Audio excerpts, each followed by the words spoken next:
So what's up guys, I'm Jan Mangundayaw of Savage Airsoft, no? So ngayon, tackle natin tong Raptor Air Trolley 7500 na case, no? So tong case na to is durable, lightweight, and gawa siya sa military grade materials, no? So etong case na to, water resistance, crash proof, and dust proof. So tara, explore na natin, no? Yan. So, itong case, nakikita nyo naman yung hinges niya.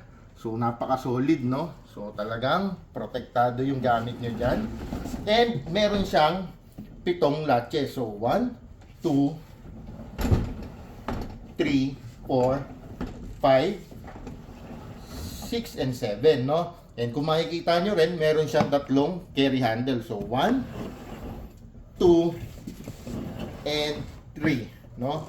Then, meron din siyang padlock holes, no? So, 2 padlock holes for security nung gamit nyo, no? Then, kung mapapansin nyo, meron din siyang pressure valve, no? So, yan, napakaganda, no? Ngayon, punta tayo dito sa kanyang back panel, no? So, dito sa back, nandito yung kanyang 4 na solid na gulong, no? So, yan. Tapos, ito yung kanyang switch para dun sa handle ng trolley nyo, no? So, yan. Bababa lang natin ulit. Then, yun. Makita nyo, stable yan pagka naka-flat kasi meron siyang stand dito, no? May mini stand siya. Ngayon, punta tayo dito sa loob, no? Yan. Open natin. Yan. Sobrang secure, no? Sobrang lakas nung kanyang mga lock, no?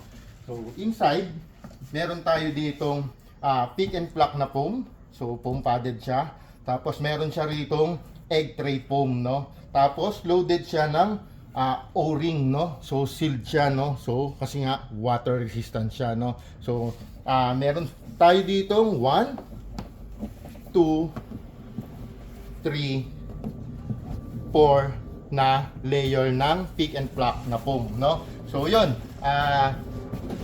napaka-solid, napakaganda ng quality. Ang laki pero magaan siya, no? So again guys, this is Air Trolley 7500 trolley case by Raptor.